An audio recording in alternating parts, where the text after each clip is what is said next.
Génesis 25. Abraham tomó otra mujer cuyo nombre era Cetura, la cual le dio a luz a Zimram, Joksán, Medán, Madián, Isbac y Súa. Joksán engendró a Seba y a Dedán. Hijos de Dedán fueron Asurim, Letusim y Leumim. Hijos de Madián, Efa, Efer, Anoc, Abida y Elda. Todos estos fueron hijos de Cetura. Aquí vemos que habíamos visto que falleció Sara, la esposa de Abraham, y él tomó a otra mujer llamada Cetura. De todos los hijos y sus descendientes, vamos a ver que Madián va a ser uno que vamos a ver más adelante, los madianitas, y todos estos pueblos son parte de las naciones árabes. Y dice aquí que pues tuvo muchos hijos, pero en el 5 dice algo importante: y Abraham dio todo cuanto tenía Isaac.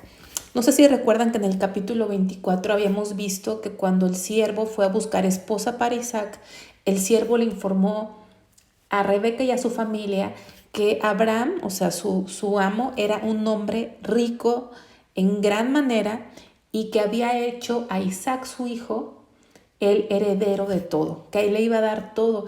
Y habíamos visto que Abraham representa, ilustra o es un tipo de Dios Padre, a Isaac un tipo de Dios Hijo. Dios le ha dado todo a su Hijo Jesucristo. Y dice la palabra que a los que hemos creído en Él nos ha hecho también coherederos juntamente con Cristo. Entonces aquí vemos que confirma, como se había dicho, Abraham dio todo cuanto tenía a Isaac. Pero a los hijos de sus concubinas dio Abraham dones y los envió lejos de Isaac su hijo, mientras él vivía hacia el oriente, a la tierra oriental. ¿Por qué hizo esto? Porque él quería confirmar que su único heredero era Isaac. No desprotegió a los demás, les dio dones, les dio dádivas, pero solamente era uno el heredero, solamente era uno el hijo de la promesa, y al mandar a todos aparte quería asegurar que no hubiera ningún tipo de riesgo a que quisieran pelear la herencia, algún tipo de duda o algún tipo de problema. Quería que quedara claro que el único heredero de todo lo que él tenía era Isaac, el hijo de la promesa. Vamos a seguir, dice, y estos fueron los días que vivió Abraham, 175 años. Y exhaló el espíritu y murió Abraham en buena vejez, anciano y lleno de años, y fue unido a su pueblo.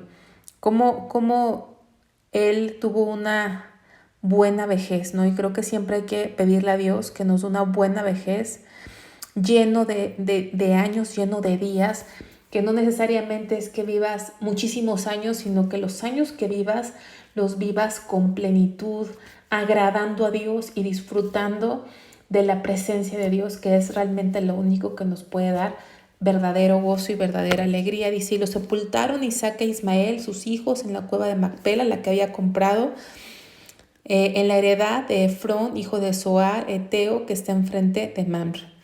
No, a veces todavía en nuestros tiempos es típico que a veces los funerales reencuentran a las familias, y aquí así aparentemente así fue. Dice, heredad que compró Abraham de los hijos de Ed, ahí fue sepultado Abraham y Sara su mujer. Y sucedió después de muerto Abraham que Dios bendijo a Isaac su hijo, y habitó Isaac junto al pozo del viviente que me ve. De alguna forma nos está diciendo algo: habitó junto al pozo de agua del viviente que me ve. Una persona que de alguna forma representa que vivía cerca de Dios. Estos son los descendientes de Ismael, hijo de Abraham, a quien le dio luz Agar, la egipcia, sierva de Sara. Estos pues son los nombres de los hijos de Ismael, nombrados en orden de su nacimiento: el primogénito de Ismael, Nebiaiot, luego Sedar, Adbeel, Mibsam, Misma, Duma, Masa, Adar, Tema, Getur, Nafis y Sedema. Estos son los hijos de Ismael, y esos son sus nombres por sus villas, por sus campamentos, 12 príncipes por sus familias. Si recordamos en Génesis 17, versículo 20, si ustedes quieren revisarlo, vamos a ver que Dios le había prometido a Abraham precisamente esto, que le iba a dar príncipes, 12 príncipes iban a salir de él, que lo iba a bendecir, que lo iba a guardar, y vemos cómo Dios siempre cumple su promesa. Aquí vemos que lo que le prometió a Abraham cuando Abraham intercedió por Ismael, lo vemos cumpliéndose aquí, ¿no? Entonces también parte de las naciones árabes vienen de Ismael, y vemos que la mayoría de las naciones árabes son prósperas, son naciones muy, muy sólidas.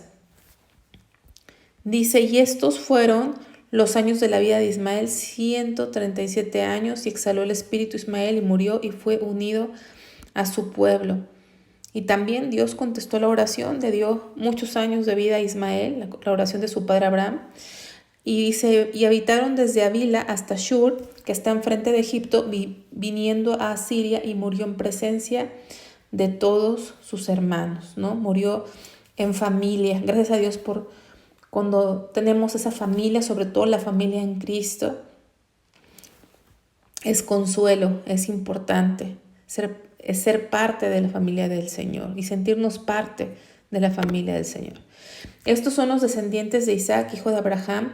Abraham engendró a Isaac, y era Isaac de 40 años cuando tomó por mujer a Rebeca, hija de Betuel arameo, de Padam Aram, hermana de Labán arameo.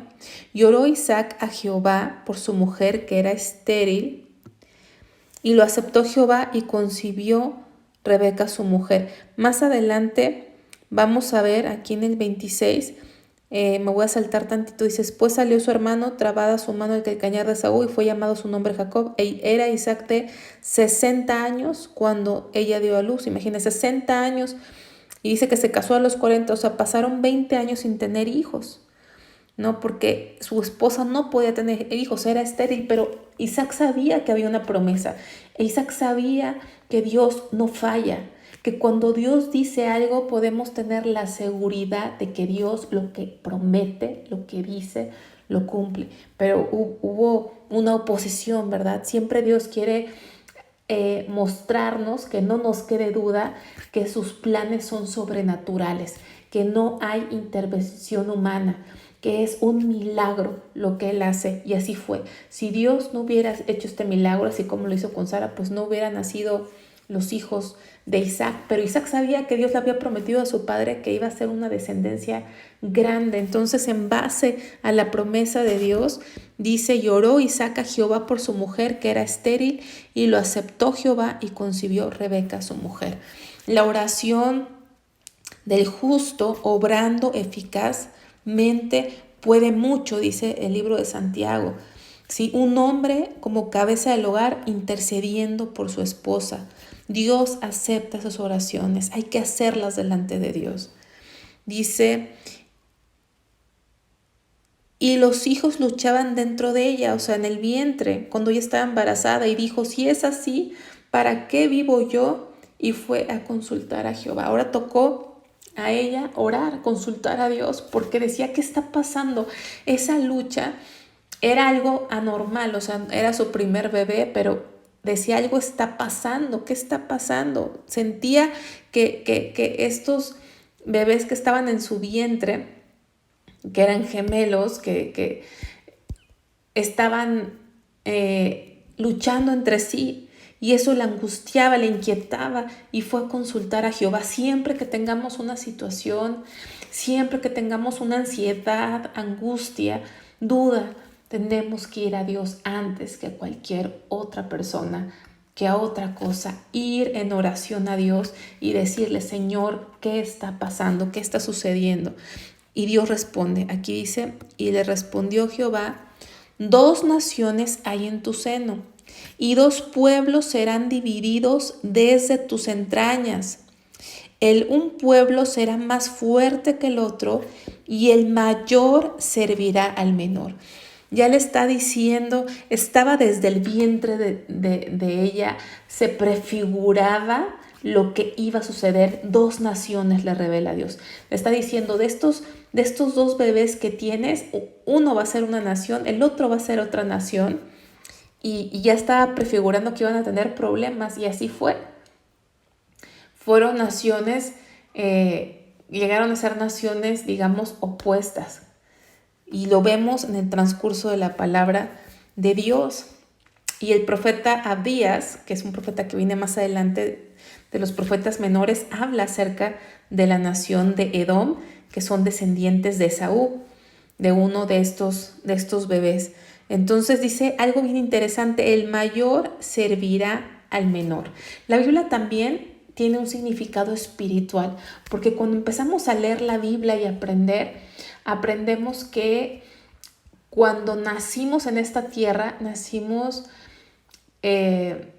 sin la vida de Cristo en nosotros. ¿Por qué? Porque una consecuencia del pecado que estudiamos en Génesis capítulo 3 es que hubo una muerte espiritual. Y entonces a partir de ahí todos los que hemos nacido nacemos sin vida espiritual, sin vida de Cristo.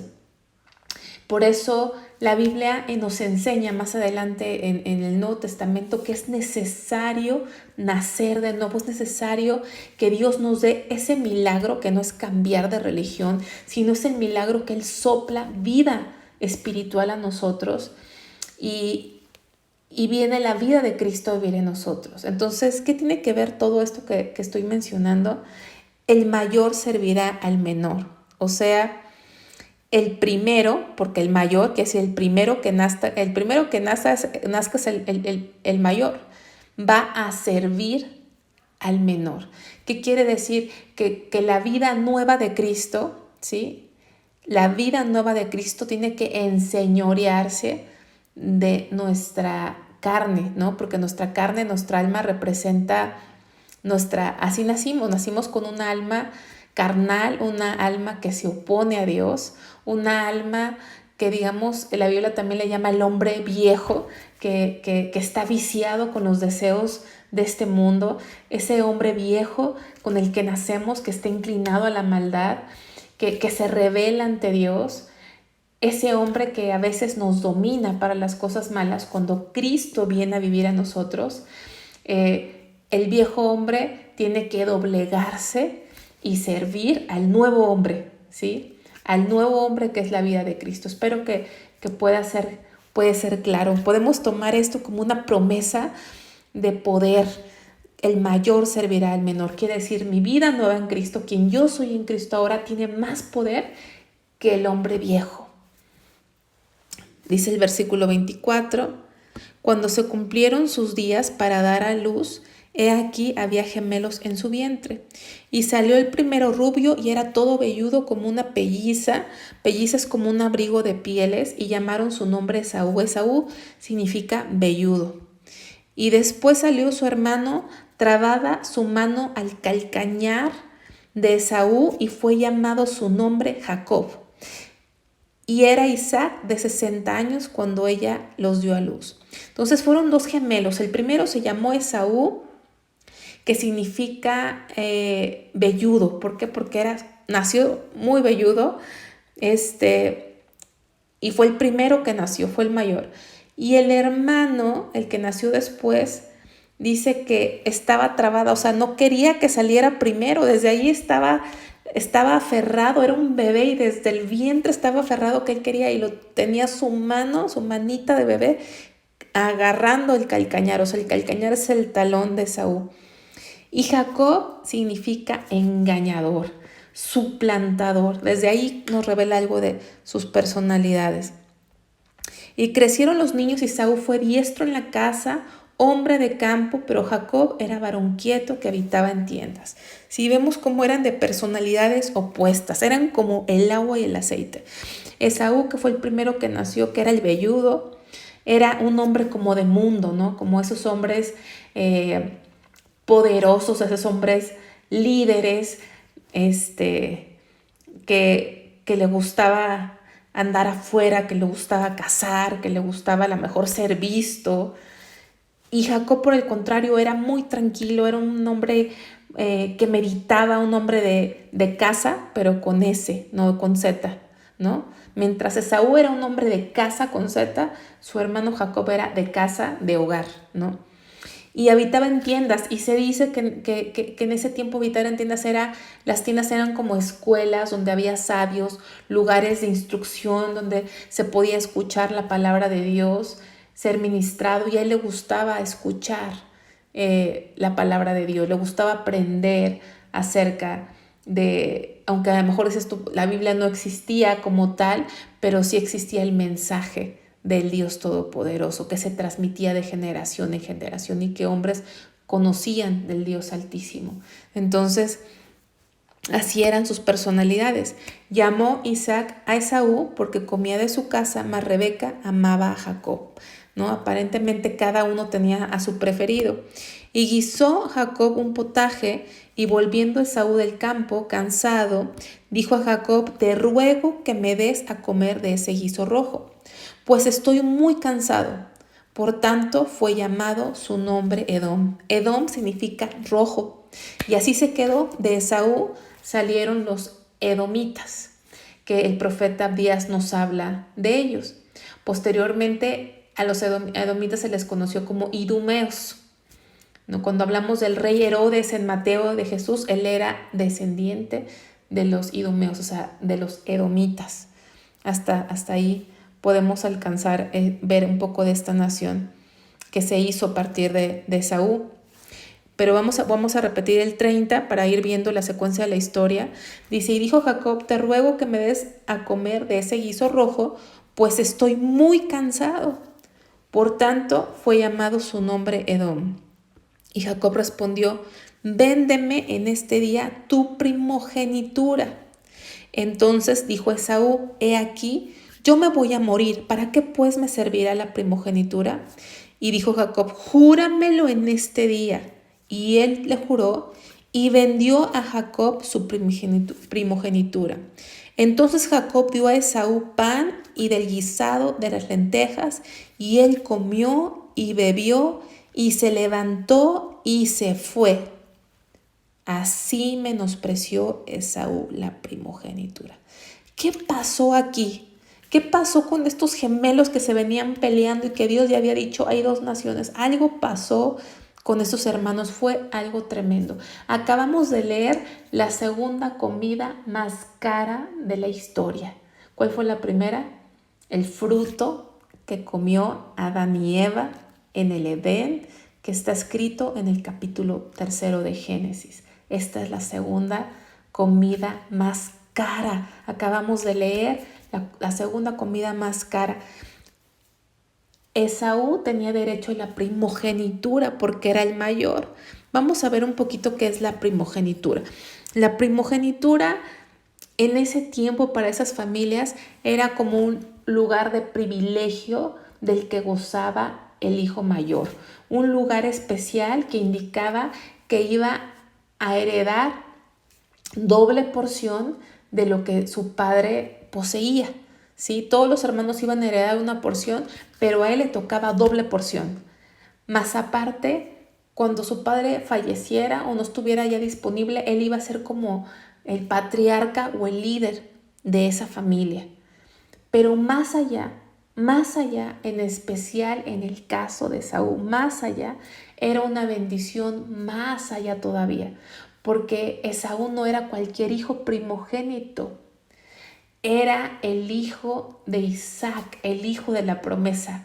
Era a través de quien iba a nacer el Salvador en esta tierra.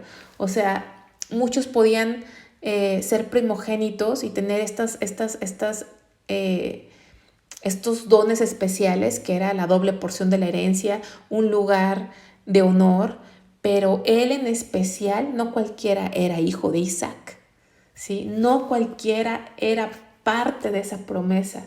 Entonces él menospreció la primogenitura, no solamente menospreció el honor común de ser el hijo mayor, sino más allá de eso, menospreció la promesa que caía sobre su linaje, sobre su familia, la promesa de un Salvador.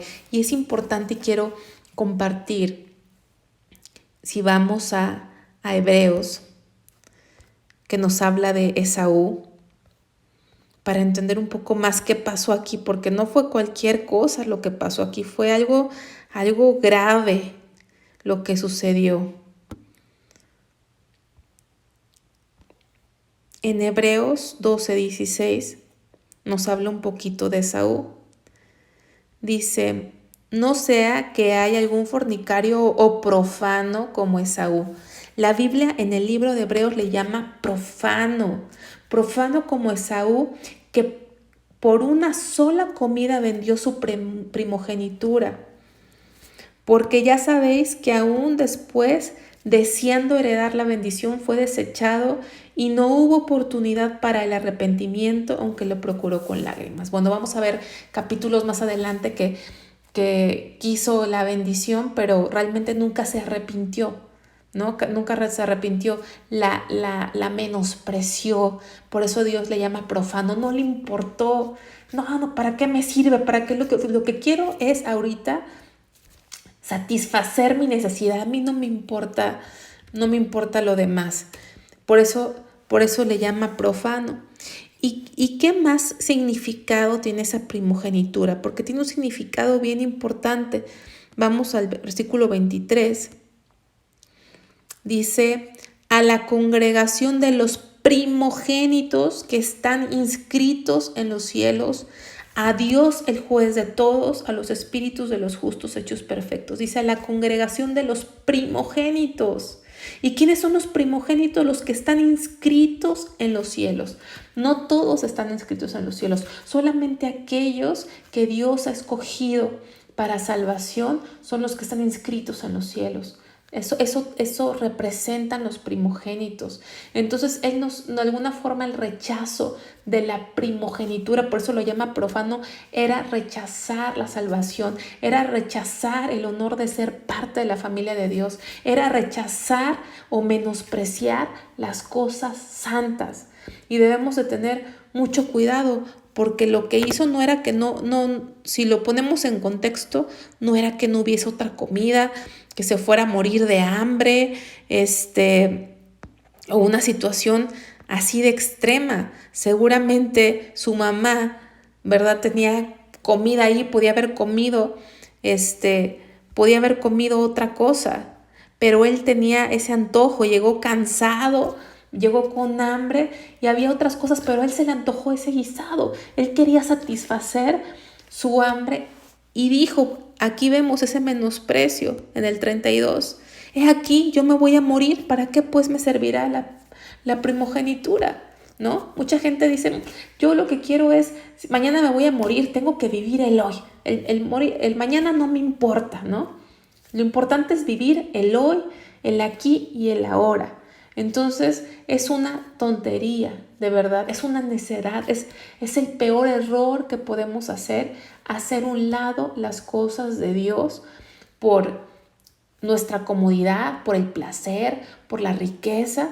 A veces menospreciamos las cosas de Dios por un nombramiento, ¿sí? Ponemos el trabajo primero o nuestro negocio y a veces a la iglesia ni vamos, faltamos, porque en ese momento es más importante nuestro negocio, nuestro dinero, el placer, la fama, tener amigos, y menospreciamos las cosas de Dios y no nos vaya a pasar como Esaú, que después quiso la bendición, nada más porque la quiso, porque nunca se arrepintió verdaderamente. No, mucha gente nada más quiere la bendición, pero no quiere el Dios de la bendición. Fue algo así. Vamos a ver lo que le pasó a Esaú, que es lo que nos dice Hebreos. Mucha gente es así. Ya cuando se da cuenta de me perdí el cielo, me perdí la bendición, y lloran y patalean de desesperación, pero nunca amaron a Dios, nunca quisieron a Dios, quisieron la bendición. Querían el beneficio, pero no al benefactor. Entonces, aquí Jacob tampoco estuvo bien, ¿no? Definitivamente Jacob no estuvo bien en lo que hizo, porque él lo hizo aprovechándose de la situación. Por eso su nombre Jacob desde que nació era suplantador, era engañador, era astuto, y la astucia lleva malicia, era astuto, ¿sí? Supo el momento, supo qué pero algo que podemos decir que no justifica los medios, porque el fin no justifica los medios, ni se justifica lo que hizo Jacob, pero algo tenía Jacob. Él quería, él valoraba, él entendía y valoraba lo que era la primogenitura, lo que era ser parte de la familia de Dios, lo que era tener la bendición de Dios. Lo tenía en estima. Y este capítulo, tanto así que le vendió y le dijo en el 33, y dijo Jacob, júramelo en este día. O sea, quiso cerrar ese pacto, quiso asegurarse, júramelo en este día. Y él le juró y vendió a Jacob su primogenitura. Entonces dice que comió y se levantó, comió y se levantó y se fue. Ni le importó, ni le pesó, ni tenía remordimiento, se fue. Nunca supo lo que perdió hasta después, ¿no? No lo valoró. Así menospreció Esaú la primogenitura. Así termina este capítulo. Y espero que nosotros no menospreciemos las cosas de Dios, no las minimicemos y nos vayamos más por el oropel de este mundo, por las cosas de este mundo, sino que valoremos el privilegio y el valor enorme que es ser parte de la familia de Dios y es servir a Dios, y el honor inmenso que es ser hijos de Dios.